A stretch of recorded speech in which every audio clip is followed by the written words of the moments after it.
today I thought I would teach you a little Latin. Mr. Lichty's a Latin teacher. Did you know that?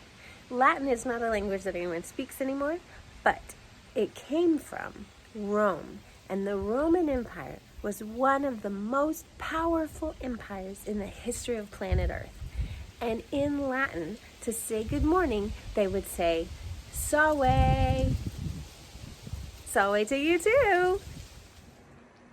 Hey guys, I'm down here in our shop with all our tools. We have some paint and some junk back there behind me, but we also have lots and lots of power tools. Those are the kinds with batteries or cords, and they're really strong.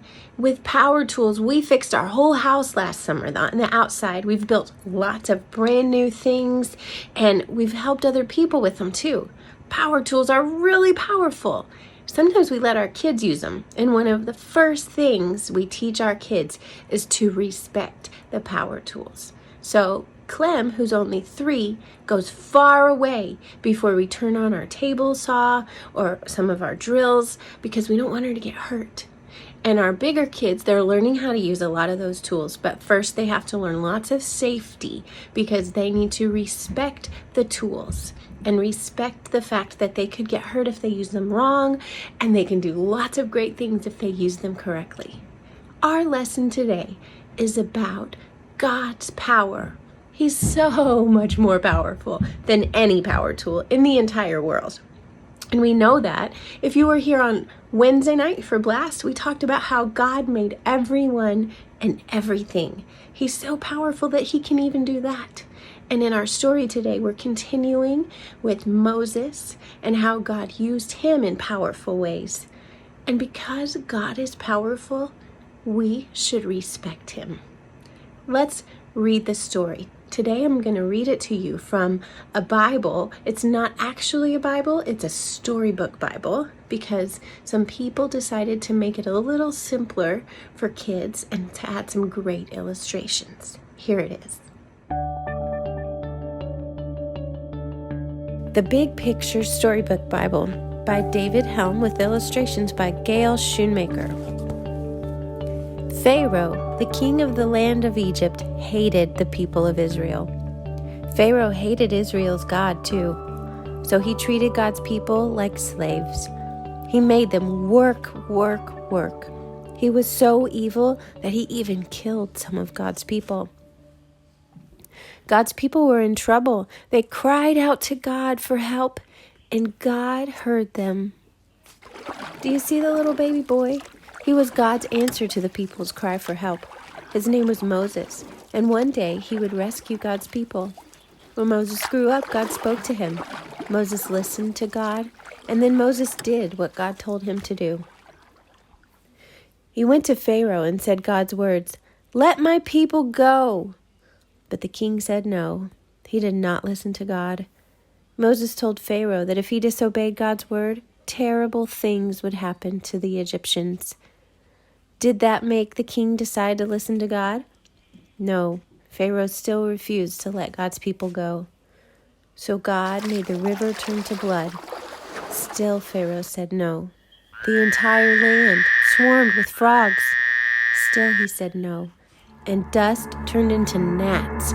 But Pharaoh still refused to let God's people go. So God made the houses full of flies. Still he said no. The animals of Egypt got sick and died. Still he said no. And the people got painful sores.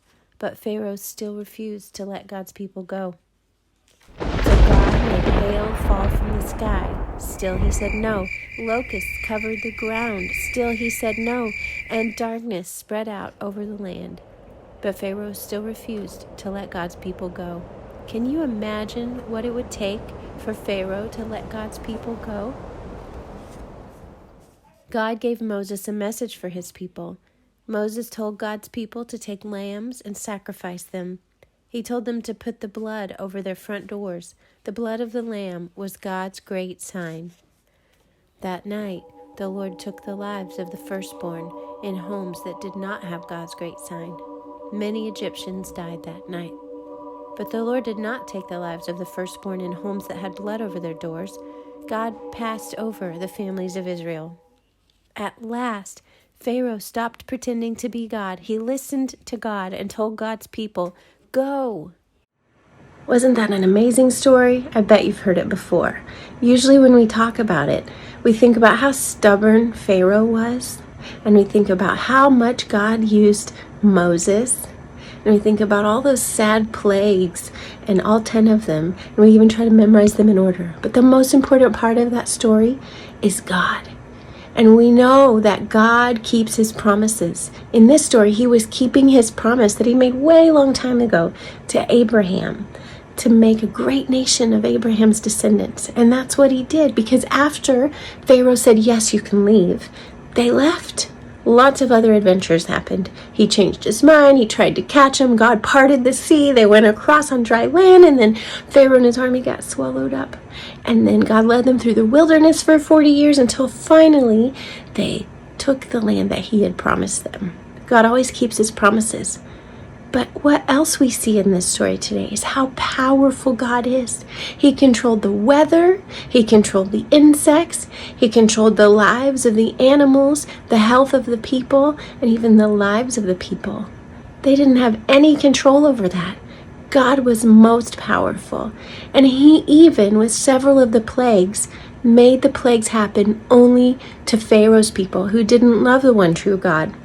And he protected his own people. God is so powerful, and we should respect him.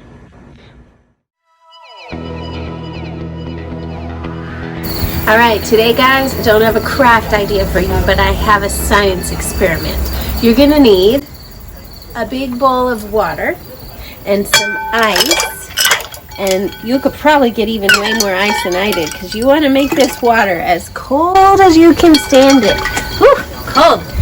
And then you need 4 baggies, and if you have some kind of shortening or butter, you should get that. If you have a nice cotton rag, you should get that. You might even try some cotton balls, and you could get creative after that. But here's what you need to do. First, you need someone to time you. Put your hand in that icy cold water and count how many seconds you can leave it in the water. Whew, cold. Then take it out. Now try doing the same thing, but this time we're going to see how you can insulate it. So maybe wrap your hand in the cotton cloth first and put it in the baggie. And then put it in there and see if it stays warmer for longer. Ooh, yeah, that's working real good. See how long you can keep it in there. Count the seconds. And then try again, but instead put all of that shortening in a baggie, and don't put your hand in it. That would be disgusting. But you can mush it around real good, and then put your hand in the other baggie, and that'll act like a glove. And then put that in there in the Crisco shortening, and mush it around so it covers up your hand, kind of like whale blubber. And then see how warm that keeps your hand. Count those seconds. Is it longer or shorter than the towel? That's working really well. I can't even feel the water. And then for the third experiment, do the same thing, but this time use cotton balls. And then another baggie as gloves. And get your hand all nice and warm in the cotton balls and try that. Can you think of another way to do it? You can let me know on Instagram or just an email. What worked the best for you and how long did you keep it in there? Wondering what that science experiment had to do with our lesson on the 10 plagues? Here it is. As I told you, God is powerful, so we should respect him. We see with the 10 plagues how powerful God was. Did you know there's even a little bit more? Well, a lot more than just causing those 10 plagues, though. 4 of the plagues God protected his people from. The people who loved him and knew him as the one and only true God. They were not affected by the hail. Their livestock didn't die. Their firstborns didn't die. And the darkness didn't cover their land. Those are amazing things that God protected them from. To me, one of the most interesting ones is the darkness. We live in Kansas, so we know that sometimes there can be a storm on one part of the town and not the other part of the town. But has it ever been dark on one side of Lawrence and not on the other side? That's crazy. Only God could do something like that. He's so powerful. And just like we see in this story, he uses his power to protect those of us he loves. Just like the cloth or the shortening or cotton balls or bubble wrap or whatever else you found protected your hands from the icy temperatures of that cold water. God wraps us with his power and his love, and he protects us from anything the devil could do to harm us. Isn't he good? Yes, he is. All the time. Boys and girls, have a wonderful week. I hope to see you soon. Bye.